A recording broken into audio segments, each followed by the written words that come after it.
नमस्कार अदावर जय सत श्री अकाल। आप सभी का स्वागत करते हैं आपके अपने परिवार शिक्षा द्वार में। आज हम पढ़ने वाले हैं राजस्थान के वन्य जीव अभ्यारण्य के बारे में। एक एक बात, एक एक लाइन टू लाइन, एक एक चीज पढ़ेंगे इस क्लास के अंदर। इससे पहले जिन भी विद्यार्थियों ने अभी तक शिक्षा द्वार परिवार के यूट्यूब चैनल को सब्सक्राइब नहीं किया है तो अभी कीजिएगा, बेल आइकन को भी दबा लीजिएगा। वीडियो अच्छी लगे तो वीडियो को लाइक करें, वीडियो को शेयर करें और वीडियो पे कमेंट भी करें। और इसी के साथ में जिन भी विद्यार्थियों ने अभी तक राजस्थान जियोग्राफी की सीरीज की कक्षाएं नहीं देखी तो जाइएगा, वे क्लास से भी देखिएगा, बजट की क्लास देखिएगा। बहुत कुछ आपके लिए शिक्षा द्वार पे खास खास आया हुआ है। तो चलिए शुरू करते हैं आज का पहला प्रश्न। प्रश्न नंबर 1 की बात करते हैं।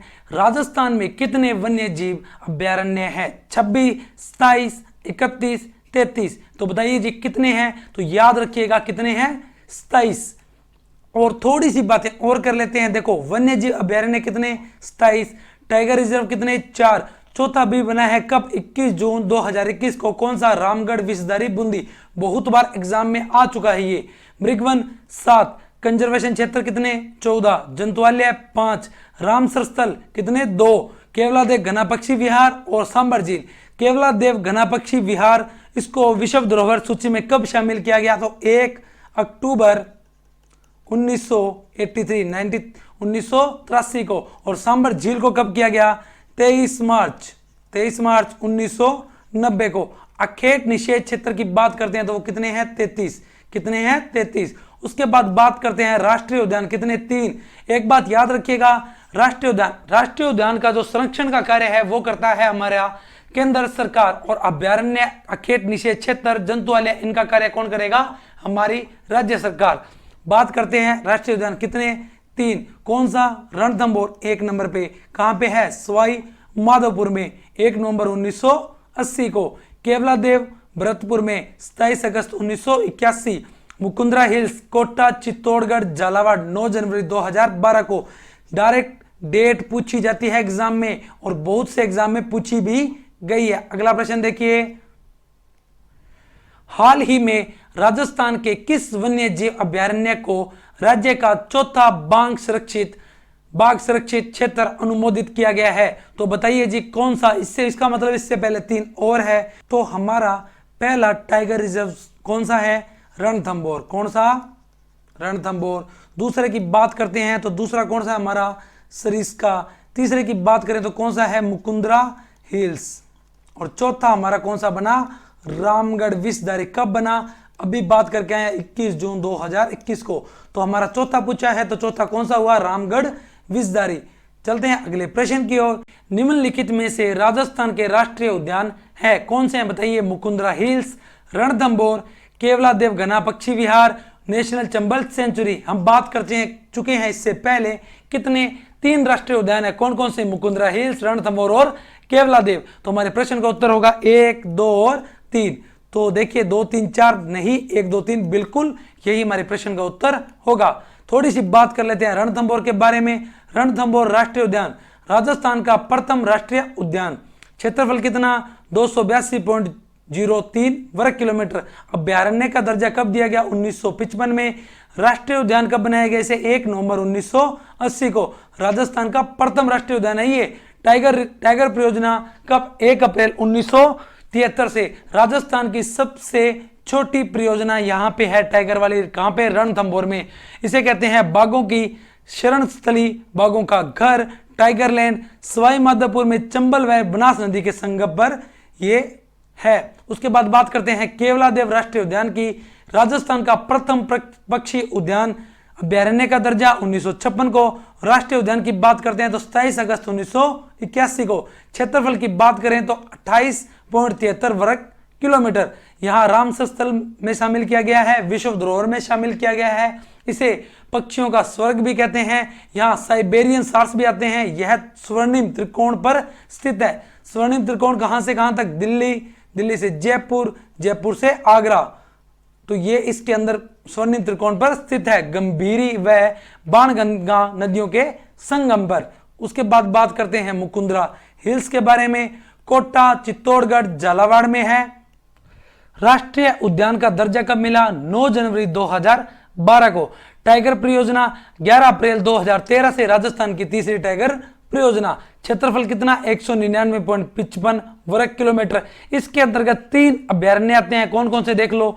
दर्रा वन्य जीव अभ्यारण्य जिसका 156.32 वर्ग किलोमीटर क्षेत्र आता है। जवाहर सागर वन्य जीव अभ्यारण्य 37.98 वर्ग किलोमीटर का क्षेत्र आता है। वहीं राष्ट्रीय चंबल घड़ियाल 5.25 वर्ग किलोमीटर का क्षेत्र आता है। इसकी खास बात क्या है, यहां पाए जाते हैं गागरोनी तोते।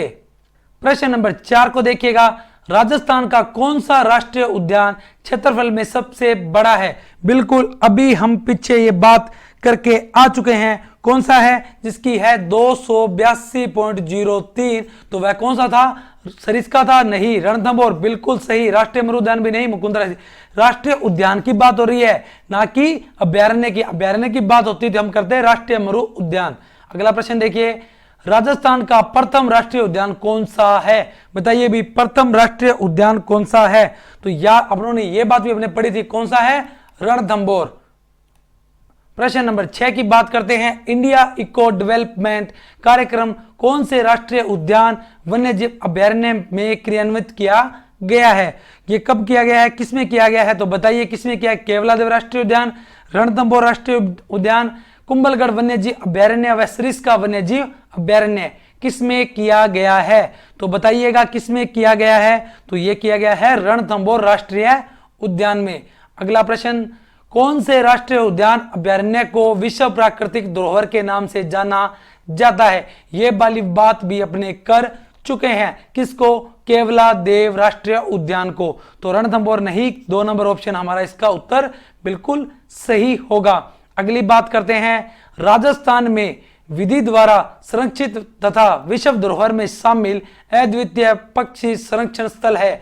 यह बात भी हम करके आ चुके हैं। पक्षियों का स्वर्ग कहते हैं किसे, केवलादेव घना पक्षी अभ्यारण्य को। तो इस प्रश्न का उत्तर क्या होगा, तो बताइए जी, रणथंभौर, केवलादेव, दर्रा, मरु राष्ट्रीय उद्यान। क्या होगा, केवलादेव घना पक्षी विहार। देखिएगा प्रश्न नंबर 9, राजस्थान में पक्षी प्रजातियों की सर्वाधिक विविधता कहां पाई जाती है। केवलादेव भरतपुर में, रणथंभौर सवाई माधोपुर में, मरु उद्यान जैसलमेर में, सरिस्का अलवर में। हमारे राज्य का पहला पक्षी अभ्यारण्य कौन सा, केवलादेव, वहीं पाई जाएगी हमारी पक्षियों की प्रजातियां। और थोड़ी सी बात और कर लेते हैं, राज्य का पक्षी उद्यान प्रथम पक्षी उद्यान है। 300 से अधिक पक्षियों की प्रजातियां पाई जाती हैं, 200 से अधिक विदेशी पक्षी। स्थापना का श्रेय जाता है डॉक्टर सलीम अली बेग को, ये थे हमारे पक्षी चिकित्सक। उसके बाद बात करते हैं मरु उद्यान, कहां पे, जैसलमेर और बाड़मेर में। स्थापना कब हुई इसकी, 8 मई 1981 को। क्षेत्रफल कितना, 3162 वर्ग किलोमीटर। राज्य का सबसे बड़ा अभ्यारण्य, गोडावन का प्रजनन केंद्र, सेवन घास, अक्कलवुड फोलोसिस पार्क भी यहीं पर है। उसके बाद थोड़ी सी बात करते हैं सरिस्का अलवर की। स्थापना कब, 1955 में। टाइगर परियोजना 1978 79 में। राजस्थान की दूसरी टाइगर परियोजना हरे कबूतर, मोर, स्वर्णिम त्रिकोण पर स्थित ऋषिशस बंदर व लंगूर भी यहां पाए जाते हैं। प्रश्न नंबर 10 देखिएगा, केवलादेव राष्ट्रीय उद्यान का नामांकन देश के नाम पर किया गया। विष्णु मंदिर के नाम पर, शिव मंदिर के नाम पर, श्री राम मंदिर के नाम पर, ब्रह्मा मंदिर के नाम पे। तो याद रखिएगा शिव मंदिर के नाम पे यह किया गया था। यह प्रश्न देने का कारण 2018 में आया राजस्थान के कांस्टेबल में। अगला प्रश्न देखिएगा, निम्नलिखित में से जो गंभीरी व बाणगंगा नदियों के संगम पर स्थित है। बिल्कुल ये वाली बात हम करके आ चुके हैं। तो वे कौन सा उद्यान है, तो वो कौन सा है, केवलादेव राष्ट्रीय उद्यान है। अगला प्रश्न देखिएगा, 12 नंबर प्रश्न, साइबेरियन सार्स किस ऋतु में घना पक्षी विहार राष्ट्रीय उद्यान में आते हैं। तो याद रखिएगा पहली बात तो ये किस में आते हैं, घना पक्षी विहार कौन से, केवलादेव में। कब आते हैं, शीत ऋतु में। शीत ऋतु के कौन से महीने में, फरवरी में। ठीक है जी, तो ग्रीष्म नहीं, शीत बिल्कुल सही उत्तर होगा। प्रश्न नंबर 13 देखिएगा, मुकुंदरा हिल्स नेशनल पार्क को राजस्थान सरकार ने तीसरा राष्ट्रीय उद्यान कब घोषित किया। बिल्कुल हम पीछे ये बात करके आए थे, कब, 9 जनवरी 2012 को। कब, 9 जनवरी 2012 को। अगला प्रश्न देखिएगा आप, राष्ट्रीय मरु उद्यान जैसलमेर की स्थापना कब हुई? अभी पीछे पढ़ के आए हैं ये वाली। गोडावन की प्रजनन के लिए सेवन घास, अकलवुड फोलोसिस पार्क सब पढ़ के आए हैं। कब? 1981 को।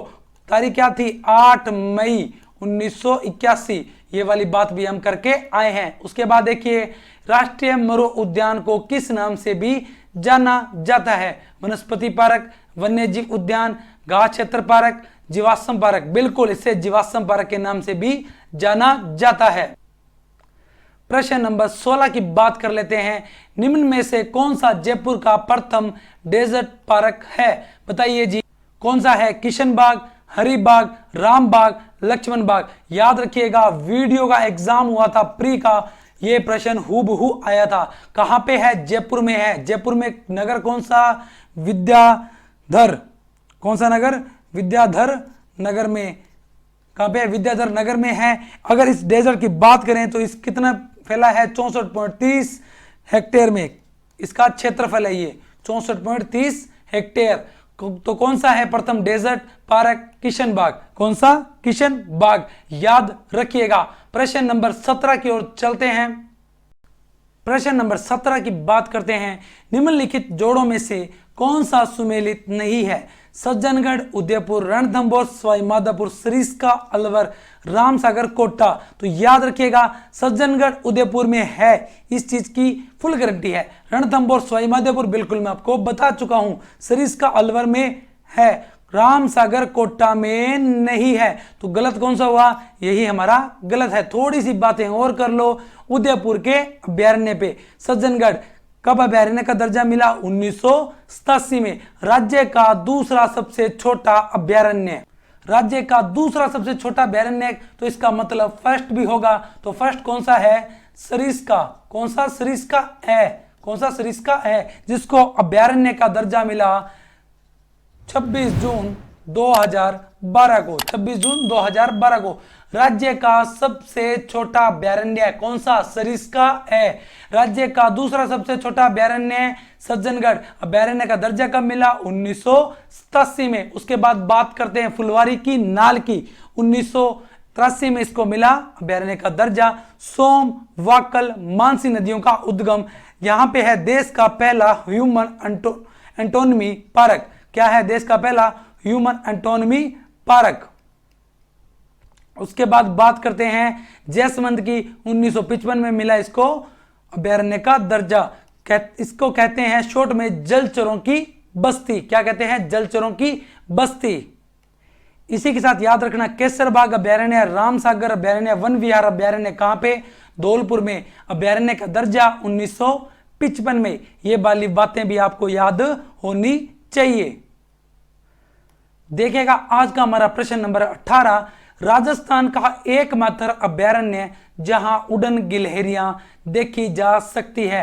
रामगढ़ विषधरी अभ्यारण्य, नाहरगढ़ अभ्यारण्य, सीता माता अभ्यारण्य, वन विहार अभ्यारण्य। तो याद रखिएगा कहां देखी जाएगी ये उड़न गिलहरी? तो सीता माता अभ्यारण्य, जो कहां पे है? प्रतापगढ़ में। थोड़ी सी बात कर लेते हैं सीता माता अभ्यारण्य में। कहां है? प्रतापगढ़ में। अभ्यारण्य का दर्जा 1979 में। साल व सागवान के वृक्ष पाए जाते हैं। राजस्थान में सर्वाधिक जैव विविधता यहीं पाई जाती है। उड़न गिलहरी, चौसिंगा जिसे घंटेल भी कहते हैं। 2 झरने हैं, कौन से? लव और कुश, जिसमें से एक में से तो आता है ठंडा पानी और एक में से आता है गर्म पानी। ठंडे झरने का नाम है कुश। क्या है? कुश। और गर्म वाले का नाम है लव। ये वाली बात भी आप याद रखिएगा। प्रश्न नंबर 19 की बात करते हैं। राजस्थान में हर साल सर्दियों में विभिन्न प्रकार के प्रवासी पक्षी आते हैं। इनमें से कुरंजा पक्षी जिसे बोलते हैं डेमोसिल क्रेन कहां बहुत बड़ी संख्या में पहुंचते हैं? तो बताइएगा कहां पहुंचते हैं? सांबर झील के किनारे, खिंचन गांव, जोधपुर में, उदयपुर, अजमेर। कहां पे आते हैं? तो याद रखिएगा कहां आते हैं? खिंचन, जोधपुर में। तो थोड़ी सी बात और देख लीजिए। कुरंजा पक्षी को हम कहते हैं डोमोसिल या डोमाइजिल। क्या कहते हैं? डोमाइजिल क्रेन भी कहते हैं। क्षेत्र कौन सा? खिंचन गांव, जोधपुर, ताल छापर, चूरू, लूणी और गुड्डा विश्नोई का क्षेत्र, जहां ये कुरंजा पक्षी हर साल आता है। और इसी पक्षी को कहते हैं मारवाड़ में संदेशवाहक पक्षी। क्या कहते हैं, मारवाड़ में संदेश वाहक पक्षी। अगला प्रश्न देखिएगा, पीवना किस जीव की प्रजाति है? याद रखिएगा, पश्चिम राजस्थान में पाए जाने वाला सांप की एक प्रजाति है। क्या? पीवना। क्या है? पीवना। अजगर नहीं, मगरमच्छ नहीं, घड़ियाल नहीं, सांप बिल्कुल सही। कहते हैं पश्चिम राजस्थान के लोगों के बारे कहा जाता है कि वहां के जब लोग सोए होते हैं तो ये सांप उनके छाती पे आके और उनको जैसे सांस लेते हैं तो उनके सांस के साथ में ये अपना जहर फैलाता है। तो पीवना सांप बहुत खतरनाक है, ये पीवना सांप हो गया हमारा पीवना सांप। इसके बाद देखिएगा प्रश्न नंबर 21, रेत का तितर नाम से कौन सा पक्षी प्रसिद्ध है? यह किस अभयारण्य में पाया जाता है? तो बताइए जी, किस अभयारण्य में पाया जाता है? बताइए जी। रेत के तितर का नाम हीरामन, सोंकलिया, बटवड़, गजनेर, हरा तोता, सरिस्का, हिंदुलोचन, अजमेर। कहां पे मिलेगा? गजनेर अभयारण्य में। कहां पे? गजनेर अभयारण्य में। और एक और बात याद रखिएगा, ये गजनेर अभयारण्य किसके लिए फेमस है? जंगली सूअरों के लिए। किसके लिए? जंगली सूअरों के लिए। और ये यहाँ का कहा, रेत के तितर को क्या कहते हैं? बटवड़ तितर भी कहते हैं। और यही बीकानेर, कहाँ है ये? बीकानेर में। और बीकानेर का शुभंकर भी क्या है? बटवड़ तितर भी कह सकते हो, रेत का तितर भी से कहते हैं। और इसके वैज्ञानिक नाम की बात करें तो वो है इंपीरियल, क्या है? Imperial sand grouse. Imperial sand grouse. अगला प्रश्न देखिएगा, मानसी, वाक्कल, सोम नदियां किस वन्य जीव अभयारण्य से गुजरती है? तो कहां से गुजरती है बताइए। इनका उद्गम मैंने आपको बताया था, कहां से? फुलवारी की नाल से इनका उद्गम होता है। तो जहां से उद्गम होएगा उसी अभयारण्य से ये गुजरेगी। तो कुंभलगढ़ तो नहीं होगा, फुलवारी की नाल बिल्कुल सही होगा। अगला प्रश्न देखिए, वन्य जीव अभयारण्य एवं संबंधित नदियां दी गई है, सुमेलित कीजिए। बताइए, अगर आपने हमारी नदियों वाली क्लास देखी है तो ये भी चीज आप आराम से बता पाएंगे। देखो बस्सी कहां पे है? चित्तौड़गढ़ में। चित्तौड़गढ़ में तो कौन सी नदियां? औरई और बामनी। देखो ए में 4 वाले रखो, बाकी काट दो, 3 और 4 को काट दो। उसके बाद देखो भैंसरोडगढ़, किसकी बात कर रहे हैं? भैंसरोडगढ़ में है चंबल और बामनी नदी। तो 2 वाला देखो इसमें नहीं है, हमारा 1 नंबर बिल्कुल सही होगा। जवाहर सागर देखो, जवाहर सागर कहां? कोटा, चंबल बिल्कुल सही होगी। और शेरगढ़ कहां? परवन से निकल, परवन नदी 12, याद आया कुछ? शेरगढ़। और इस शेरगढ़ को कहते हैं सांपों की शरण स्थली। देखिएगा थोड़ी सी बातें और कर लेते हैं। बस्सी चित्तौड़गढ़ 1988 में इसको मिला अभयारण्य का दर्जा। यहां से होती है ब्राह्मणी नदी का उद्गम। भैंसरोडगढ़ चित्तौड़गढ़ 1983 को इसको अभयारण्य का दर्जा मिला। यही है मानदेसर का पठार। जवाहर सागर कोटा व बूंदी में 1975 को मिला इसको दर्जा मिला। किसका? अभयारण्य का। शेरगढ़ 12 1983 में परवन नदी के किनारे पे है। सांपों की शरण स्थली भी इसे कहते हैं, अभी मैंने आपको बताया था। प्रश्न नंबर 24 की बात करते हैं। राजस्थान का वह अभयारण्य जो हरे कबूतर के लिए प्रसिद्ध है, बताइए। सरिस्का, केवलादेव, रणथंभौर, ताल छापर। इस प्रश्न की भी बात हम कर चुके हैं, तो इस प्रश्न का उत्तर क्या होगा? सरिस्का। क्या होगा? सरिस्का। अगला प्रश्न देखिएगा, निम्नलिखित में से कौन सा राष्ट्रीय पार्क वन्य जीव अभयारण्य सबसे बड़ा है? तो याद रखिएगा, जो सबसे बड़े की बात आएगी ना तो एक ही आएगी, वो कौन सा है? हमारा केला देवी अभयारण्य। कौन सा? केला देवी अभयारण्य। सीधा प्रश्न, सीधा उत्तर। प्रश्न नंबर 26 की बात करते हैं। कौन सा युग्म गलत है? रामगढ़ विषधारी बूंदी, कई बार बात कर चुके हैं। केसरबाग, वन विहार, रामसागर, धौलपुर 1955, बहुत बार इनके बारे में बात होगी। बस्सी अभी बताया मैंने, चित्तौड़गढ़ है बॉस, यहाँ चित्तौड़गढ़ सर, चित्तौड़गढ़। सवाई मानसिंह, सवाई माधोपुर बिल्कुल सही। गलत का चुनाव करना है तो बस्सी, यही हमारा गलत होगा। अगला प्रश्न देखिएगा, प्रश्न नंबर 27, निम्नलिखित में से कौन सा कार्य वन्य जीव व जैव विविधता संरक्षण में बाधक है? वनोन्मूलन करना, वन रोपण करना, अभयारण्य की स्थापना करना, राष्ट्रीय उद्यानों की स्थापना करना। बिल्कुल, आप वन्य जीव और जैव विविधता संरक्षण के अंदर राष्ट्रीय उद्यान की स्थापना कर सकते हो, अभयारण्य की स्थापना कर सकते हो, वन रोपण कर सकते हो, पर वनों का उन्मूलन नहीं कर सकते। इसके लिए आप बाधक हो। प्रश्न नंबर 28 की बात करते हैं। वन्य जीव अभयारण्य दिए गए हैं और स्थान दिए गए हैं। पहला है मरु राष्ट्रीय उद्यान, पढ़ के आए हैं पीछे 1981 में इसको दर्जा मिला। कहां है? जैसलमेर में। ए में 3 वाले रखो, बाकी काट दो, 1 को काट दो, 4 को काट दो। उसके बाद देखो ताल छापर, कहां? चूरू में। कहां पे? चूरू में। तो बी में 4 वाला रखो, बाकी काट दो, ये काट दिया। हमारा 3 नंबर ऑप्शन बिल्कुल सही। फुलवारी किनाल के बारे में पढ़ चुके हैं, कहां पे? उदयपुर में। बंद बारेठा भरतपुर में, बिल्कुल सही होगा। थोड़ी सी बात ताल छापर के बारे में भी कर लेते हैं। चूरू में है, 1971 को इसको अभ्यारण्य का दर्जा मिला। काले हिरण और कृष्ण मृग के लिए फेमस है। यह एक घास पाई जाती है, उसे कहते हैं मोथिया घास। इसका वैज्ञानिक नाम साइपर्स रोटस है। नवंबर से फरवरी तक यहाँ कुरंजा पक्षी भी आते हैं। बात करते हैं बंद बेराठा की, भरतपुर में है, 1985 में अभ्यारण्य का दर्जा मिला। इसे कहते हैं परिंदों का घर। सीधा पूछा जाता है, परिंदों का घर बंद बेराठा। जलचरों की बस्ती, कौन सा याद आया कुछ? तो जलचरों की बस्ती में क्या याद आया आपको? जयसमंद। सांपों की शरण स्थली शेरगढ़ 12। तो ऐसे प्रश्न भी आते हैं एग्जाम में। अगला प्रश्न देखिएगा, सुमेलित कीजिए। वही सेम आ गया, अभी सामने दिए गए हैं इनके खास खास जो यहां पे पाए जाते हैं। तो देखिए अभी पढ़ के ताल छापर के बारे में क्या खास बात थी, यहां पे क्या खास बात थी बताइए? कृष्ण मृग, काले हिरन। तो देखो ए में 3 वाले रखो, बाकी काट दो, 1 में रखो, 2 को काटो, 3 को काटो, 4 को काटो, हमारा 1 नंबर बिल्कुल सही होगा। राष्ट्रीय चंबल अभ्यारण्य, यहां पाए जाते हैं मगरमच्छ। सरिस्का वन्य जीव अभ्यारण्य, यहां पाया जाएगा बाघ। केवलादेव राष्ट्रीय उद्यान में पाए जाएंगे साइबेरियन सार्स या क्रेन। हो गया ना कितना आसान, क्योंकि पीछे ये बातें हम पढ़ते हुए आ रहे हैं। अगला प्रश्न देखिएगा, अभ्यारण्य दी गई और विशेषता दी गई है। केवलादेव, सरिस्का, फुलवारी की नाल और शेरगढ़। केवलादेव के बारे में हमने क्या पढ़ा? यहाँ पर रामसर साइट है, यहाँ पे विश्वधरोहर शामिल है, पक्षी है। तो देखो इसमें से क्या मिलता है? रामसर आर्द्र भूमि 4 नंबर, केवलादेव में 4, 1 में 4, वो ए में 4 रखो, बाकी काट दो, काट दिया जी। उसके बाद देखो सरिस्का, मैंने ये आपको बताया था सरिस्का के अंदर भी कुछ।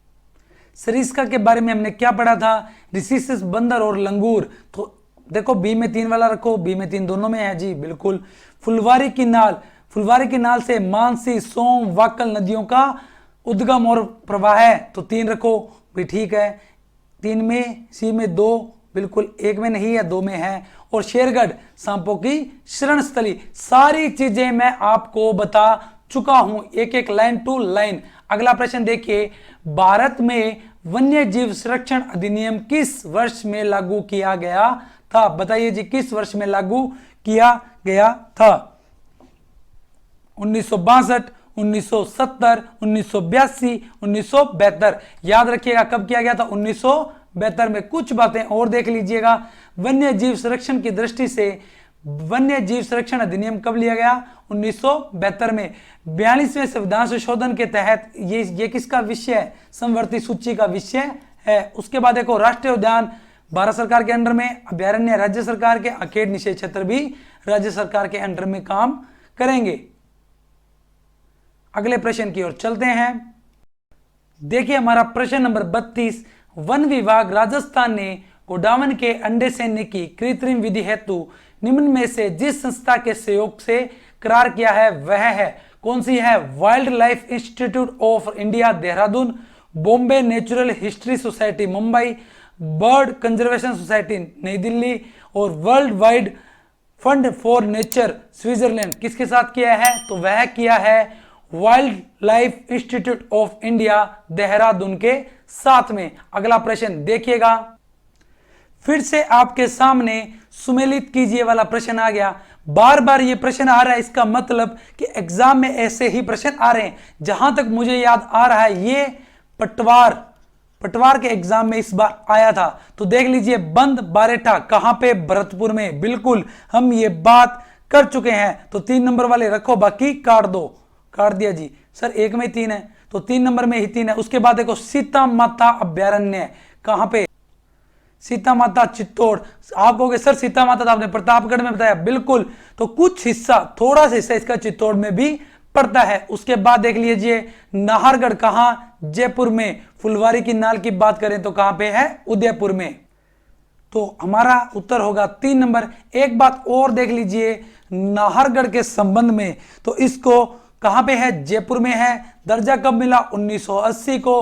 राज्य का पहला जैविक अभ्यारण्य है, पहला भेड़िया अभ्यारण्य है। कुछ भी आए तो नाहरगढ़ करना है आपको सीधा डायरेक्ट। अगला प्रश्न 34 नंबर, जिला तथा राजस्थान के वन विभाग द्वारा जारी शुभंकर के गलत युग्म को पहचानिए। ये क्या चीज है? शुभंकर क्या है? हमारे राज्य के प्रत्येक जिले को कोई ना कोई पक्षी पशु के नाम पे एक शुभंकर दिया गया है। उसकी पूरी चर्चाएं अभी करते हैं, फिर इस प्रश्न को करेंगे हल भी। तो देखिएगा, बात करते हैं शुभंकर पे। किस पे? शुभंकर के। चिंकारा कहां का? गंगानगर का। याद रखना, गंगानगर पड़ता है पंजाब के पास, तो पंजाब के लोग बोलते हैं हर बात पे चीख मारते हैं, उसी प्रकार गंगानगर के लोग भी चीख मारते हैं। तो चिंकारा कहां पे? गंगानगर में। बटतीतर, हमने अभी गजनेर अभ्यारण्य पढ़ा था, तो वहां पे कौन सा हुआ? बटतीतर। गोडावन की बात करें तो कहां पे? जैसलमेर में मरु उद्यान पड़ा था, गोडावन की प्रजनन स्थली। उसके बाद मरु लोमड़ी। बाड़े में कौन? लोमड़ी। कैसे याद करोगे? बाड़मेर में कौन? मरु लोमड़ी। भालू कहां? जालोर में। जाल में कौन? भालू। उसके बाद बात करेंगे सिरोही। सिर पर क्या? कलंगी। किसके? मुर्गे के, तो सिर से सिरोही मुर्गा आ जाएगा। उसके बाद उदयपुर का कौन सा? बिज्जू। उदयपुर के लोग क्या है? बहुत अधिक बिजी है। डूंगरपुर का याद रखना, जंगली धोख। क्या रखोगे? जंगली धोख। याद रखना, डूंगरपुर का इलाका आदिवासी इलाका, यहाँ के लोग धोख मारने में ज्यादा विश्वास रखते हैं। उसके बाद बांसवाड़ा। किसकी बात कर रहे हैं? बांसवाड़ा। यहाँ पे नदियां अच्छी है, कह सकते हैं दक्षिण में पानी अच्छा है, तो इसलिए कह सकते हैं जल पिप्पी कहां पे? बांसवाड़ा में। बांस कहां पे? जल में। उसके बाद प्रतापगढ़ में अभ्यारण्य पड़ा सीता माता, तो क्या था यहाँ पे? उड़न गिलेरी। उसके बाद चैसे चित्तौड़, चैसे चौसिंगा। फिर बात करते हैं झालावाड़। झालावाड़ में है गागरोनी तोता। मगरमच्छ को देखा तो बच गए 12, तो 12 का क्या हुआ? मगरमच्छ। कोटा में क्या मचाई? उदम, तो कोटा का क्या हुआ? उद बिलाव। उसके बाद रणथंभौर की बात करते हैं हम सवाई माधोपुर में, तो बाघ। उसके बाद काला घड़ा, करौली, घड़ियाल। उसके बाद धौलपुर का पंछियाड़ा। सारस कहां का? हमारे भरतपुर का केवला देव। सांबर मतलब आप क्या बोल सकते हो? अलवर। लव, लव बोल दो, लव। अलवर के लोग लव लव करते हैं, किससे? सांबर से। उसके बाद चित्तल, कह सकते हो जयपुर के लोग हर युद्ध में चित्त कर देते हैं सभी को, तो चित्तल कहां पे? जयपुर का। उसके बाद सिक्कर। सिक्कर का क्या है? शाहीन। कह सकते हो सिक्कर के लोग क्या है? शाही हैं। उसके बाद झुंझुनू, काला तितर, और चूरू, काला हिरण। दोनों क्रम में याद रखना। काला हिरण कहां पे? ताल छापर। ताल छापर चूरू में, और झुंझुनू में क्या? काला तितर। उसके बाद छोटा किलकिल। छोटा किलकिल क्या? कहां पे? हनुमानगढ़ में। कैसे याद रखोगे? हनुमान जी जब छोटे होते थे तो बहुत किलकारियां करते थे, तो छोटा किलकिल कहां पे? हनुमानगढ़ में। थोड़ी सी बातें और कर लेते हैं। जयपुर हम बात करके आए थे, खिंचन गांव। जयपुर में कौन सा पक्षी आता है? कुरंजा पक्षी। उसके बाद बात करते हैं पाली। पाली के लोग क्या रखते हैं? तेंदुआ। क्या रखते हैं? तेंदुआ। उसके बाद बात करते हैं राजसमंद की। राजसमंद क्या हुआ? भेड़िया। राजाओं के साथ डायरेक्ट संबंध, मतलब भेड़िया। भेड़िया मतलब भेड़ियों की प्रवृत्ति के हिसाब से। उसके बाद में भीलवाड़ा। भीलवाड़ा का मोर, और उसी के ऊपर हम बात करते हैं खड़मोर। तो ऊपर तो खड़, नीचे मोर, तो खड़मोर कहां? अजमेर में। मोर कहां? भीलवाड़ा में। राजहंस, राजाओं की तरह हंस करने वाले क्या कहां है? हमारे नागौर में। टोंक, टोंक का क्या हुआ? हंस। तो टोंकनी में कौन? टोंकनी में कौन? हंस। उसके बाद बूंदी का क्या हुआ? सुखराव। सुखराव का मतलब बूंदी सूखी हुई। सूखी हुई बूंदी का क्या हुआ? सुखराव। उसके बाद देखते हैं दोसा खरगोशा। दोसा खरगोशा, ये बात भी आप बात याद रखिएगा। तो देखो, जिला राजस्थान के वन विभाग द्वारा जारी शुभंकर के गलत युग्म को पहचानिए। तो बिल्कुल जी पहचानिए कौन सा गलत युग्म है। अजमेर खड़मोर पक्षी, बिल्कुल ये तो सही है। भरतपुर सारस, ये भी सही है। दोसा मगरमच्छ, मगरमच्छ तो कहां का है? 12 बजेंगे हमारे। और दोसा का क्या हुआ? खरगोशा, यही गलत है। उसके बाद देखिए हमारा प्रश्न नंबर 35, निम्न में से राजस्थान के कौन से जिले का प्रतीक मोर है? क्या बोला? खड़मोर। कहां खड़ेगा मोर? अजमेर में। और अगर सीधा मोर खड़ेना है तो वो क्या है? भीलवाड़ा में। कहां पे? भीलवाड़ा में। तो भीलवाड़ा बिल्कुल सही। अजमेर का खड़मोर। हनुमान जी छोटे होते क्या करते हैं? किलकारियां।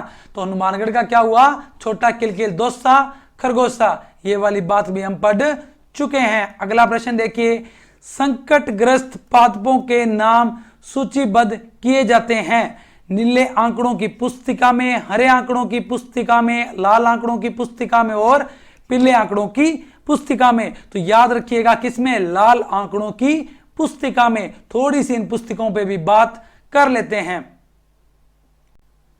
ये देखिए रेड डाटा बुक, मतलब विलुप्त होने की कगार पर वो रखे जाएंगे रेड डाटा बुक में। जो प्रजाति विलुप्त होने के कगार पे है, संकटग्रस्त में है। व्हाइट डाटा बुक क्या कहती है, संख्या कम होने वाली प्रजातियां, जिसकी संख्या आराम से कम हो रही है या कम होने वाली प्रजातियां, उसके बारे में बात की जाएगी। येलो डाटा बुक में तेजी से कम होने वाली प्रजातियां।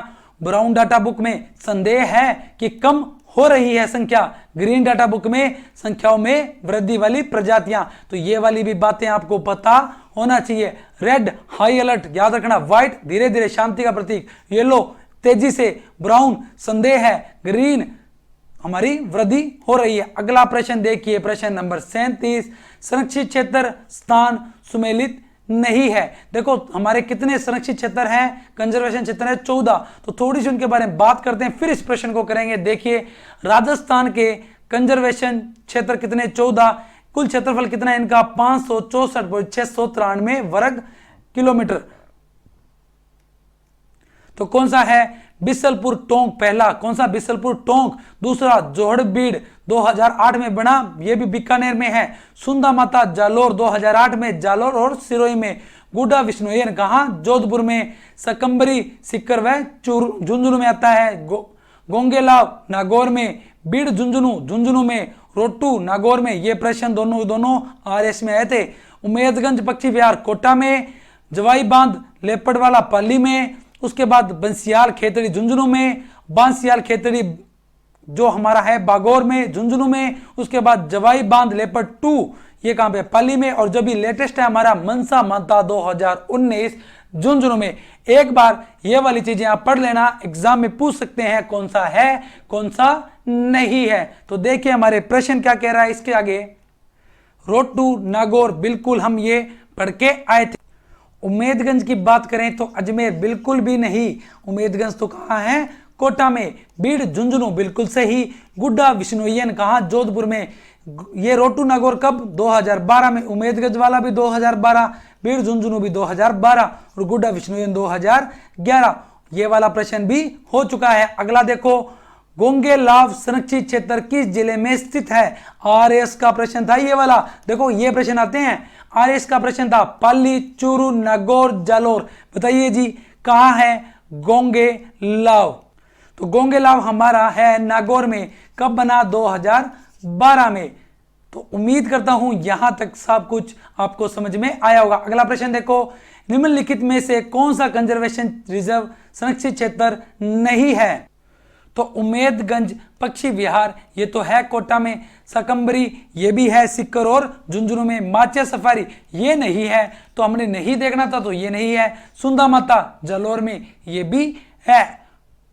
यहां तक पूरी बात आपको समझ में आई होगी। और आज की हमारी क्लास यहीं होती है समाप्त। और क्लास में लगातार बने रहने के लिए आपका बहुत बहुत धन्यवाद। अगर आपको वीडियो अच्छी लगी हो तो वीडियो को लाइक करें, वीडियो को शेयर करें, और किसी प्रकार का प्रश्न हो तो कमेंट अवश्य करें। और हमारे शिक्षा द्वार परिवार के YouTube चैनल को भी सब्सक्राइब कर लीजिएगा। बहुत ही अच्छी आपके लिए सीरीज चलाई जा रही है राजस्थान की जियोग्राफी की। एग्जाम की दृष्टि से होने वाली है रामबाण। जल्द ही आपकी स्टैटिक जीके की क्लास से कंटिन्यू कर दी जाएगी। इसके साथ में आपको बहुत कुछ और भी मिलने वाला है। जल्दी आर्थिक समीक्षा और योजना भी आपके लिए आने वाली है। बजट की क्लास आपको दे दी गई है। जिन भी विद्यार्थियों ने वे क्लास से नहीं देखी तो अभी जाइएगा, वे क्लास से देखिएगा। जल्द मिलते हैं नई वीडियो के साथ में, नए टॉपिक के साथ में। तब तक आप पढ़ते रहें, स्वस्थ रहें। जय हिंद, जय भारत।